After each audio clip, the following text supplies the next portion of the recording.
इन्हीं मसलों में एक मसला होता है बैक पेन। अगर आपकी कमर में दर्द है तो आप ज़िंदगी में शायद उस तरीके से काम नहीं कर सकते जिस तरीके से काम करना चाहिए। आपकी पूरी बॉडी जो है वो इफ़ेक्ट होना शुरू हो जाती है। कमर दर्द का शुमार उन अमराज में होता है जिसका सामना लोगों को सबसे ज़्यादा करना पड़ता है। एक रिपोर्ट के मुताबिक हर 5 में से 4 अफराद को उम्र के किसी भी हिस्से में इस दर्द का सामना करना पड़ता है। डॉक्टर्स इसकी कई वजूहात बताते हैं। खाने पीने में बद एहतियाती जो होती है वो इसकी एक अहम वजह है। एक्सरसाइज ना करना भी एक इसका रीज़न है। गलत अंदाज से बैठना, आपका पोस्चर अगर गलत है और आप गलत तरीके से कई घंटे बैठे रहते हैं, स्पेशली वो लोग जो कि ऑफिस में काम करते हैं, ये मैं उनके लिए बात करी हूँ, तो ये कमर दर्द का शिकार हो सकते हैं। अब इसी पर बात करने के लिए डॉक्टर रज़ा रिजवी साहब हमें ज्वाइन कर चुके हैं, उन्हें शामिल गुफ्तगू करते। डॉक्टर साहब बेहद शुक्रिया वक्त देने के लिए। Good morning.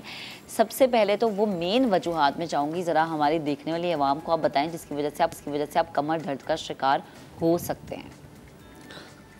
वालेकुम अस्सलाम। अच्छा देखें, जब हम कमर दर्द की बात करते हैं तो हमें सबसे पहले स्पाइन को समझना पड़ता है। स्पाइन जो है वो सर्वाइकल स्पाइन, डॉर्सल स्पाइन जो हमारी रिब्स के पीछे होती है, लंबर स्पाइन उसके नीचे, और कॉक्सिस, और सैक्रम के बाद कॉक्सिस। अच्छा, कॉक्सिस सैक्रम ये फिक्स होते हैं और हमारी डॉर्सल स्पाइन जो होती है वो फिक्स होती है। हमारी जो मूवमेंट है वो नेक में सर्वाइकल स्पाइन पे होती है और कमर में लंबर स्पाइन पे होती हैं। तो ये दोनों बहुत ज़्यादा इन्वॉल्व होते हैं तकलीफ़ के अंदर। ऊपर की तकलीफ़ नीचे आ सकती है और नीचे की तकलीफ़ ऊपर जा सकती है बिकॉज ऑफ स्पैज़म। इसमें सबसे पहले जो चीज़ें 2-3 आपने ज़िक्र की कि अनफॉर्चुनेटली हमारे यहाँ अभी तक जो है कोई ऐसा मैकेनिज़्म या कोई ऐसा सिस्टम नहीं है कि हमें ट्रेन किया जाए हाउ टू सिट। हम कंप्यूटर के सामने बैठे हैं, कमर झुका के बैठे हुए हैं, हम लैपटॉप को अपनी बैक के हिसाब से एडजस्ट नहीं करते, अपनी बैक को लैपटॉप के हिसाब से एडजस्ट करते हैं। अपनी नेक को हम अपने मोबाइल के हिसाब से एडजस्ट नहीं करते, हम अपनी नेक को जो है मोबाइल के अकॉर्डिंगली मोल्ड करते हैं। ये वो सारी सब चीज़ें हैं कि जो स्लोली ग्रेजुअली बढ़ते बढ़ते आपके एक कमर को और गर्दन के पूरे कर्वेचर को चेंज कर देती है। जो एक कर्वेचर होता है वो एक गोल सा होता है पीछे की तरफ, वो आगे की तरफ आ जाता है just because of our posturing. दूसरी अहम चीज़, हम ऑफिस में बैठते हैं, टांगे लटका के बैठते हैं, कोई टांग के लिए सपोर्ट नहीं होती। It's again one of the reason, वो अल्टीमेटली स्ट्रेन होता है, स्पैज़म होता है उसकी वजह से, तो फिर हमारा दर्द हमारी कमर की तरफ जाता है। ये तो एक वो आम सी बातें हो गई जो कि हमारी रूटीन लाइफ में है। हाँ, डाइट का एक बहुत अहम हिस्सा है इसके अंदर। अगर हम हमारी डाइट के अंदर प्रॉपर हमें कैल्शियम नहीं मिल रहा, हम विटामिन डी में बहुत लैक करते हैं। मैंने एक सर्वे किया था तो मुझे उसमें मतलब जो सर्वे में रिपोर्ट आई तो मैंने उसको वहीं रोक दिया, क्योंकि जो मैंने अप्रॉक्सीमेटली 100 पेशेंट में किया था उसमें से more than 80 patients either they on the border line और they have low vitamin D ना। अब विटामिन डी हमारी बॉडी का एक बहुत अहम जुज़्व है जो हमें सिर्फ धूप में खड़े होने से मिल सकता है। लेकिन हमारी सोशल रिस्पॉन्सिबिलिटी इज़ लाइक ये कि हमारा पर्दा है, हमारा बुर्का है, हमारी वो तमाम तर चीज़ें, और अनफॉर्चुनेटली हर कोई के घर में इतने बड़े जगह नहीं होती कि वो अपने आप को धूप में एक्सपोज कर सके। इशू ये भी है कि एक तो हम कराची में अर्ली राइजर्स नहीं है, फर्स्ट थिंग। जी। दूसरा एक और मसला जो सबसे बड़ा आता है वो ये कि अगर सुबह दफातर जाने वाले लोग हैं भी तो दे आर जस्ट, वो निकले हैं, गाड़ियों में बैठे हैं, they are off, they don't take out enough time कि वो 6 बजे या 7 बजे अपने लिए सिर्फ 10 मिनट ले लें। ये जो नेचुरल विटामिन डी है, rather than going for medicines और इंजेक्शंस, नेचुरल विटामिन डी जो कि आपकी हड्डियों के लिए बड़ा ज़रूरी है, कितना देर धूप में रहना आपका बनता है उसके लिए? देखिए जी, मैं आपको एक बात बताऊँ, अनफॉर्चुनेट जैसे आपने बात की, हम इंतज़ार करते हैं बीमार होने का। हम उससे पहले हम इतने इमेच्योर हैं कि हमारा जब मरीज़ बिस्तर पे लेटा हो तो हमें उसकी मोहब्बत याद आती है। हमें जब हम बीमार पड़ते हैं तो हमें अपना ख्याल याद आता है, और फिर हम टाइम भी निकाल रहे होते हैं, सुबह भी और शाम भी। देखिए, रेगुलर बेसिस पे 10, 15, 20 मिनट्स आर गुड इनफ। लेकिन ये कि हम तो जिस वक्त मैं बीमार हो जाऊँगा मैं उस वक्त बोलूँगा मैं छुट्टी कर लेता हूँ, मैं तमाम तर चीज़ें एड्रेस कर लेता हूँ। लेकिन अनफॉर्चुनेटली ये कि हम 10 से 15 मिनट अपने लिए निकाल नहीं सकते। Start with morning walk. अगर आप मॉर्निंग वॉक कर लेते हैं 15-20 मिनट्स, तो वो आपको बहुत सारी चीज़ें आपकी एड्रेस करती है। आप उसमें बैकएक से बच सकते हैं अगर आपकी मसल्स की एक एक्टिविटी चल रही है। अब ये है कि बाय प्रोफेशन जो लोग क्योंकि हम बैकएक पे बात कर रहे हैं, तो बाय प्रोफेशन जो लोग लाइक सिटिंग है, टेलर है, मोची है, जो कि घरों में काम करने वाली ख़वातीन हैं जो कि ज़मीन में बैठ के झाड़ू दे रही हैं, उनके पॉस्चर ऐसे होते हैं कि जिसकी वजह से कॉन्स्टेंटली, और जो लाइक आपका टेलर हो गया आपके, तो उनकी बाकायदा अगर स्पाइन की आप इमेजिंग देखें, उनकी एक्सरे देखें, तो यू विल सी कि उनकी स्पाइन ऐसी होनी चाहिए, वो ऐसी हो जाती है लॉन्ग। अच्छा, उसमें कॉन्स्टेंटली आपकी हड्डियाँ दब दब के घिसना शुरू हो जाती हैं, एंड वो जब एक दफ़ा घिस जाती हैं दब दब के घिसने के बाद, तो वो नॉर्मल जगह पे आ नहीं थी। आप सिर्फ ये कि सपोर्टिव मैनेजमेंट कर सकते हैं उसका, कि बैक को स्ट्रेट रखें। अच्छा, जब बैक को वो स्ट्रेट रखते हैं, अगेन दे कंप्लेन की तकलीफ बढ़ जाती है कि जी मैं, लेकिन होता ये कि अगर हम कॉन्स्टेंटली उस चीज़ को प्रैक्टिस करें and keep our back straight, हमें ऐसे बैठना चाहिए, हम ऐसे बैठते हैं, और बहुत से लोग क्राउच भी करते हैं। वो तमाम तर चीज़ें जो हमें प्रॉब्लम करती हैं। अब बैकएक में फिर डिफरेंट टाइप के ऑफ बैकएक्स आ जाते हैं। एक तो नॉर्मल, हमें कोई भी आता है मेरी कमर में दर्द हो रहा है या नेक में पेन हो रहा है, तो कभी कभार वो आपका बिस्तर ख़राब है, या आपने कोई वज़न उठा लिया, या पट्टों का खिंचाव हो गया, स्प्रेन हो गया, कोई आपकी मसल्स की या लिगामेंट्स की सोरिंग हो गई। डॉक्टर साहब, महक आप कुछ सवाल करना चाह रही हैं? जी, मैं डॉक्टर साहब से पूछना चाह रही हूँ, स्पेशली जो हमारे कॉलीग्स हैं उनमें भी अक्सर ये कंप्लेन रहती है कि जी कमर का दर्द है। तो जो बहन भाई मेरे ऑफिस जाने वाले हैं, मैं चाहूँगी ज़रा उनके पोस्चर के हवाले से अगर आप थोड़ा गाइड कर दें, बिकॉज़ ज़्यादातर तादाद उन्हीं लोगों की होती है कि उन बेचारे की कमर में दर्द हो रहा है क्योंकि 6-6, 8-8 घंटे उन्होंने एक ही कुर्सी पर बैठे रहना है, 5 से 10 मिनट की ब्रेक ले ली, फिर वापस आके उसी जगह पर बैठ गए। देखिए जी, मैंने भी शुरू उसी से किया था।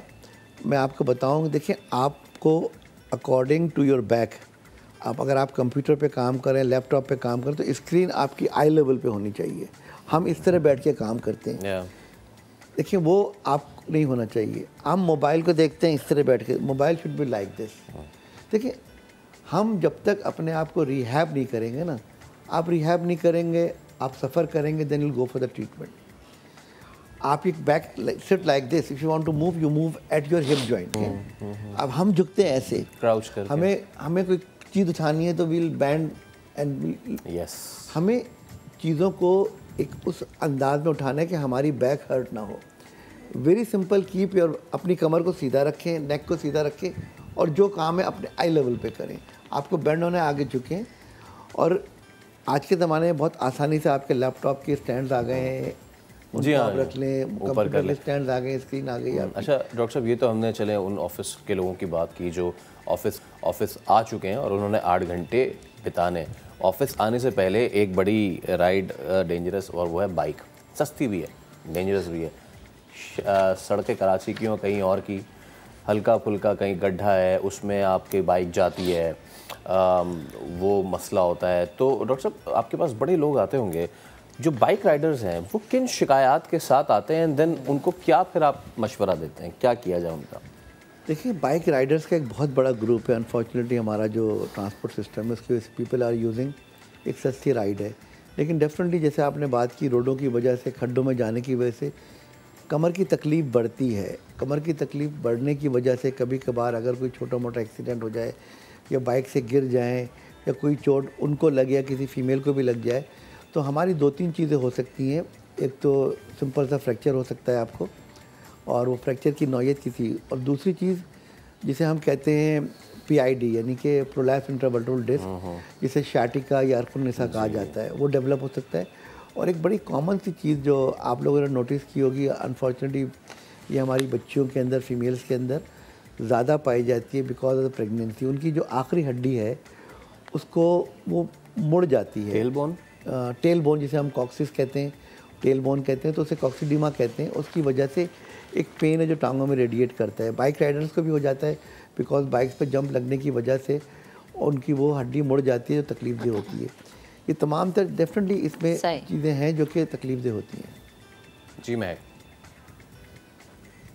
अच्छा डॉक्टर साहब, मेरा सवाल एक ये है कि चूँकि मैंने अपनी फैमिली में भी ये चीज़ एक्सपीरियंस किया कि अगर आपकी डिस्क थोड़ी सी हिल गई है और वो गैप आ गया, तो कुछ लोग ये कहते हैं कि जी थेरेपी के थ्रू ये चीज़ वापस अपनी जगह पर आ जाएगी, लेकिन कुछ ये कहते हैं जी कि आपको इसका ऑपरेट ही करवाना है। फिर इसमें एज फैक्टर भी आ जाता है कि अगर आप 30+ है तो भी आप ऑपरेशन की तरफ ना जाएं, आप थेरेपी की तरफ ही जाएं। तो प्लीज़ ज़रा इस हवाले से भी गाइड कीजिएगा कि बेहतर क्या रहता है। देखिए जी, हाँ, आप बात कर रहे हैं प्रोलैप्स इंट्रावर्टल डिस्क की, वो गैप नहीं आता, होता ये है कि जो हमारे दो मोरे हैं उनके दरमियान जो गूदा होता है वो निकल के बाहर आ जाता है, किसी भी वजह से वो उसकी पट्ठों की कमज़ोरी होती है, उसका जो लेयर होती है उसकी कमज़ोरी की वजह से बाहर आ जाता है, जो नस पे दबाव डालता है। देखें 80% ऑफ केसेस वो होते हैं जो बग़ैर ऑपरेशन के ठीक हो सकते हैं, लेकिन उसके अंदर उन्हें अपने आप को अगेन रिहैब करना पड़ता है, चाहे वो गर्दन के अंदर हो चाहे वो कमर के अंदर हो। उसमें गर्दन के अंदर अगर हमारे हाथों में नमनेस आनी शुरू हो गई, हमारे पैरों में कमज़ोरी आनी शुरू हो गई, तो वो केस सर्जिकल बनता है, लेकिन उसमें हम कॉलर्स पहना के मरीज़ को रिहैब कर सकते हैं। इसी तरह हमारा जब लोअर बैक में अगर हमारे होती है और वहाँ पे जिसे हम शियाटिका कहते हैं, प्रोलैप्स इंट्रावर्टल डिस्क, जो कि कॉमनली L4-5 और L5-S1 के लेवल पे होती है, कि मोर फ्लेक्सिबिलिटी एट दैट लेवल है। और उसमें मैंने बताया जैसे कि 80% केसेस जो होते हैं, लेकिन हाँ, फिजियोथेरेपी में एक चीज़ का ख़ास ख्याल रखा जाए कि लिम्स की मूवमेंट जो है वो ज़्यादा कराने से कुछ मरीज़ों को दर्द बढ़ जाता है। तो I belong to the school of thoughts के जी, उसमें हम लिम्स की मूवमेंट ना कराएं, बैक की फिजियो कराएं, सिकाई करें, टेंस वगैरह, अल्ट्रासोनिक थेरेपी करें, वो हेल्प करती है। लेकिन अगेन 20% केसेस ऐसे होते हैं डेफिनेटली जिन्हें सर्जरी की ज़रूरत पड़ती है। इस बात को थोड़ा सा मैं आगे और बढ़ाऊँगा कि अगर पैरों में नमनेस आ रही है या पंजा कमज़ोर हो रहा है तो वहाँ इंतज़ार ना करें, गो फॉर सर्जरी। ठीक है, ठीक है। अगर नमनेस आती है इसका मतलब है कि नस सूखना शुरू हो गई है, नस की सर्कुलेशन कम होनी शुरू हो गई है, जिसकी वजह से उसे नमनेस आ रही है। और यह पंजा कमज़ोर हो जाता है यूजुअली L4-5 की वजह से, L5-S1 की वजह से सुन्न होना शुरू हो जाता है, बैठने की जगह सुन्न हो जाती है, पेशाब का कंट्रोल अफेक्ट कर रहा होता है, सेक्सुअल फंक्शन अफेक्ट करती हैं, वो सारी चीज़ें अफेक्ट करती हैं। ऐसी कोई चीज़ भी डेवलप होती तो गो फॉर सर्जरी। ठीक है। एक चीज़ और बता दूं मैं, देखिए सर्जरी में आज के ज़माने में लोगों का सबसे बड़ा ख्याल कमर का ये होता है कि कमर के ऑपरेशन में माजूरी हो जाती है। तो ये एक बहुत पुराना ख्याल था, लेवल डिपेंड करता है। हाँ, रिस्क होता है थोड़ा बहुत, लेकिन इतना नहीं है। माजूरी का डेफिनेटली रिस्क नहीं होता है कि कमर की टांगें ख़त्म हो जाए ना। जी जी, ठीक है। बहुत शुक्रिया डॉक्टर साहब, thank you so much, you came, और आपने बहुत सारी ऐसी मिथ्स थे रिगार्डिंग द बैक पेन, उसको भी आपने क्लियर किया। तो अभी हम एक ब्रेक ले रहे हैं, ब्रेक के बाद हाजिर होंगे, मज़ीद चीज़ें आपके साथ शेयर करेंगे। Stay with us.